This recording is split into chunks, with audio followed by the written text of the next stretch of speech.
ఏలూరు జిల్లా తెలుగుదేశం పార్టీ నూతన అధ్యక్ష పదవికి పార్టీ ఇప్పటికే రంగం సిద్ధం చేసింది. దీనికోసం ఇప్పటికే త్రిసభ్య కమిటీ ఏర్పాటు చేసింది. అది కూడా తుది దశకు చేరుకున్న పరిస్థితి.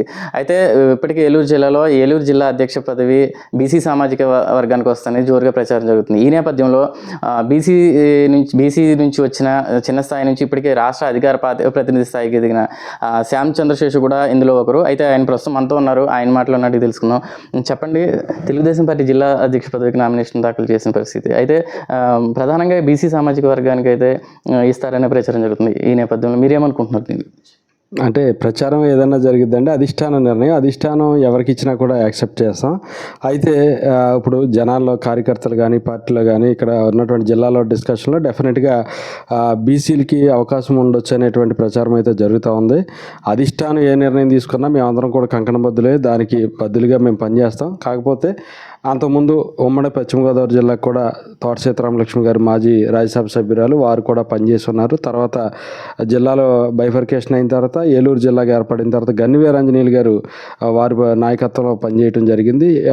ఓసీ సామాజిక వర్గాలకి ఎక్కువ అవకాశాలు రావటం, ఈసారి అప్లాండ్ ఏరియాలో మరి అత్యధికంగా ఓటర్ ఉన్నటువంటి బీసీల నుంచి అవకాశం వస్తుంది అనేటువంటి ఆలోచన అయితే ఉంది. దానిలో చంద్రబాబు నాయుడు గారు కూడా ఏదైతే ఈ యొక్క 3 మెన్ కమిటీలకు సంబంధించినటువంటి సభ్యులందరితోటి ఈ యొక్క జిల్లాలు పంపే ముందు వారు అమరావతిలో ప్రత్యేకమైనటువంటి సమావేశం నిర్వహించడం, ఆ సమావేశంలో ముఖ్యమైనటువంటి ఒక 3 పాయింట్లు చెప్పడం, ఏదైతే యువతకి కానీ మహిళలకు కానీ బీసీలకు కానీ అత్యధికమైనటువంటి ప్రయారిటీ ఇస్తూ వారికి పెద్దపీట వేయాలని, రిజర్వేషన్లు కేటాయించాలని ఏదైతే చెప్పారో దానిలో భాగంగా మరి అత్యధిక విద్యావంతుడిగా ఉన్నాను, డాక్టరేట్ చేస్తున్నాను. దాంతోపాటు పార్టీలో గత 20 ఏళ్ళగా పనిచేస్తూ ఉన్నాను. ప్రస్తుతానికి రాష్ట్ర అధికార ప్రతినిధిగా చేస్తూ ఉన్నా.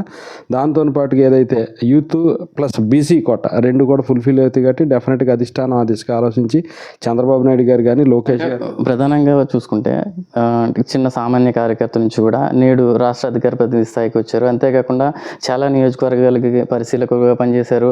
అదేవిధంగా బీసీ సంబంధించి ప్రత్యేక కార్యక్రమం చేసి దాంట్లో సక్సెస్ అయిన పరిస్థితి. అంటే ఇటు లోకేష్ గారికి కానీ అటు చంద్రబాబు నాయుడు గారికి కానీ చాలా దగ్గరగా ఉన్నటువంటి మీరు, పైగా యువ నాయకులు ఎటువంటి నిర్ణయం తీసుకుంటారని చెప్పి అనుకుంటున్నారు?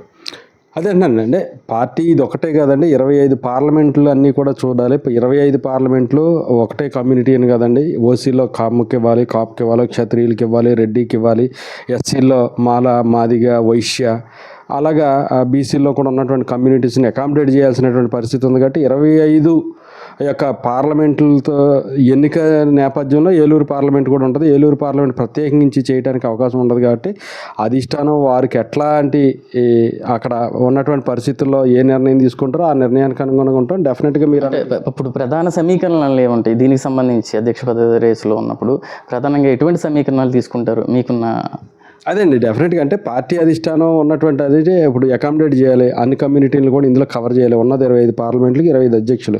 25 అధ్యక్షులు డెఫినెట్గా వారు బేరీ చేసుకుని ఒక పక్కన యువతను కవర్ చేయాలి, రెండో పక్క బీసీలు కవర్ చేయాలి, మూడో పక్క మహిళలు కవర్ చేయాలి, వీటితో పాటు మిగతా కమ్యూనిటీస్ కూడా కవర్ చేయాలి. కాబట్టి డెఫినెట్గా వారి ఆశీస్సులు ఉండబట్టి సామాన్య కుటుంబంలో పుట్టు, పేద కుటుంబంలో పుట్టు, సామాన్య కార్యకర్తగా పని మొదలెట్టిన నేను ఈరోజు రాష్ట్ర అధికార ప్రతినిధి వరకు ఉన్నానంటే ఖచ్చితంగా అది చంద్రబాబు నాయుడు గారి ఆశీస్సులు, లోకేష్ బాబు గారి ఆశీస్సులు, వారి ఆశీస్సుల వల్ల, పార్టీ వల్ల నేను ఈ స్థితిలో ఈ స్థాయి వరకు వచ్చాను.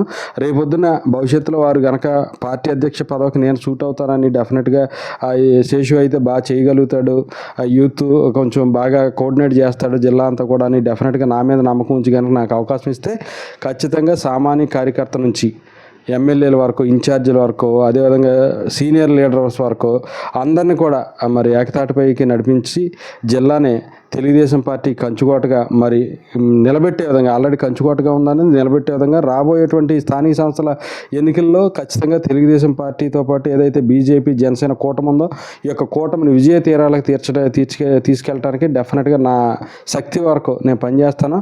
వారి ఆశీస్సులు ఉంటే డెఫినెట్గా నేను అది సాధించగలుగుతాను. అందులో నాకైతే పూర్తి విశ్వాసం ఉంది. వారు ఏ నిర్ణయం తీసుకున్నా, అది నాకు అవకాశం ఇచ్చినా, వేరే వాళ్ళకి అవకాశం ఇచ్చినా డెఫినెట్గా తెలుగుదేశం పార్టీ యొక్క జెండాని ఎప్పుడు కూడా రెపరెపలాడించడానికి నేను పనిచేస్తాను. అది మొత్తం మీద బీసీ నేత శేషు గారు చెప్పేది ఏంటంటే తెలుగుదేశం పార్టీ మొదటి నుంచి కూడా కష్టపడిన వాళ్ళకి తగిన గుర్తింపు ఉంటుంది. సామాజిక సమీకరణాల నుంచి కూడా ఇటు నుంచి చూసినా అదేవిధంగా ఇటు మొదటి నుంచి పార్టీలో పనిచేసిన వ్యక్తిగా అనేక కార్యక్రమాలు చేస్తూ పార్టీ కోసం ఒక గుర్తింపు తెచ్చుకున్న వ్యక్తిని నేను. కాబట్టి పార్టీ ఎటువంటి పదవి ఇచ్చినా దానికి కట్టుబడి ఉంటాను, పార్టీ కోసం కష్టపడతానని చెప్పి అయితే ఆయన చెప్తున్న పరిస్థితి. సమస్య ఏదైనా మీ వెంటే మా ప్రయాణం. ప్రజా సమస్యలపై పోరాటానికి మీ ప్రజా గొంతుక సిద్ధం. చితికిన బతుకులలో వెలుగులు పూయించడమే లక్ష్యం.